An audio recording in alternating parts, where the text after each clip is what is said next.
Hello, you are watching the MA Module 1 Clinic MA111 Introduction to Office Laboratory Video Training.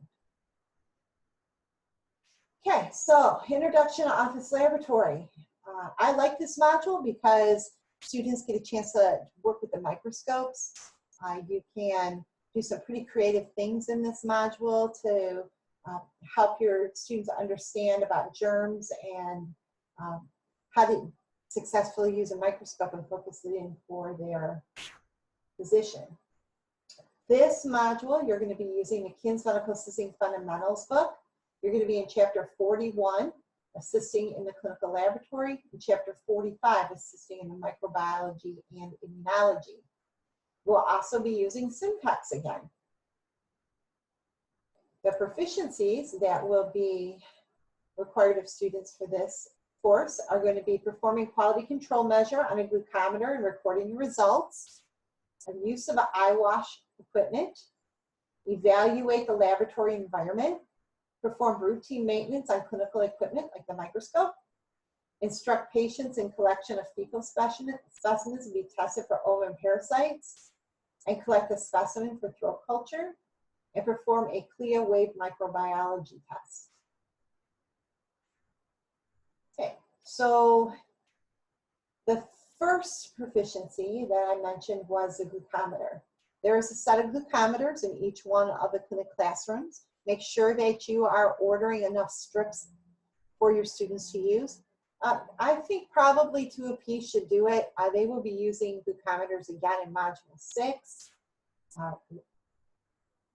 There is a quality control bottle that you will have to purchase through McKesson. Students will not be poking their fingers in this module. Students are going to be using the control glucose solution for the glucometers. The use of the eye wash equipment. So eye wash equipment is standard in each one of the clinic laboratories. It should be right over your sink. There is a log, a daily log that should be filled out for your eye wash station. It should be kept by your refrigerator log for your refrigerator monitoring.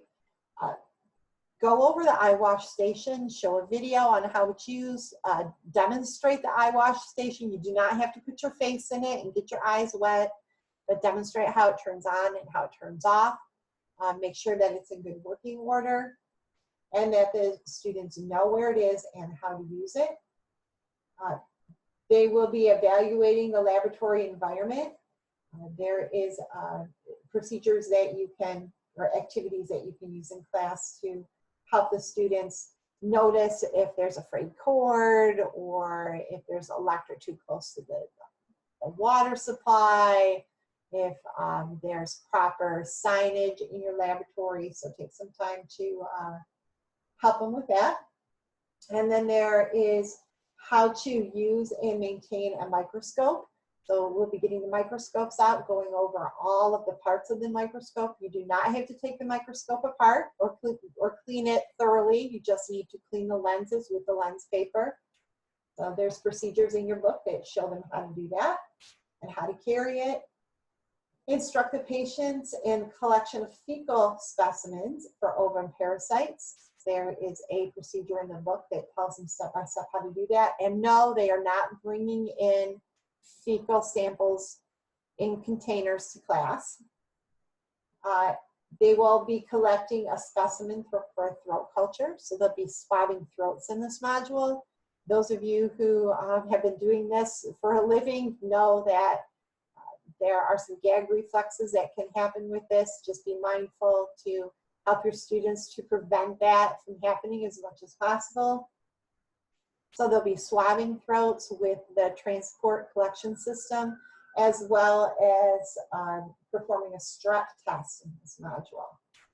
So, fun things. We have pre-prepared slides for students to look at. You can even be creative and create your own slides. So, you can take swabs of different areas of the classroom, or students can swab something at home. They can pull something out of their nose or an eyelash, dig something off their teeth. I know it sounds gross, but those things are really fun to look at under the microscope. This can be a very exciting time for your students to explore how to use a microscope and really maybe develop a love for microscopic organisms.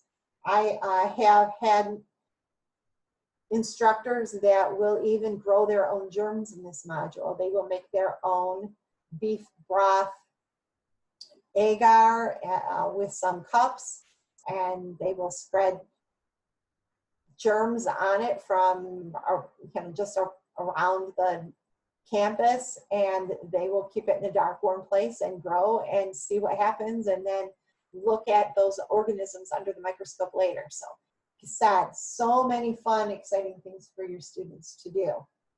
Okay, so the module is set up the same as all the other modules. Make sure that they are going over their syllabi. To grow for this module, a clinic ICA for optional work for students if you so choose to use it. There are 2 Simtex procedures to practice. There's obtain throat swab for culture and perform rapid strep tests.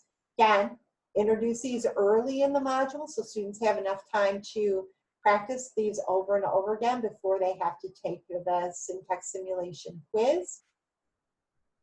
This subject does not start until day 6 in the module, so you have some time before you get here. There again are embedded videos for you to show your students during your lectures. So make this a fun and exciting time for your students. Who knows, they may end up going back to school to be laboratory technicians after this, that or germophobics more than they already are. So with that, I hope this was helpful. Have a very good rest of your day. And if you have any questions, please feel free to contact your campus supervision or myself.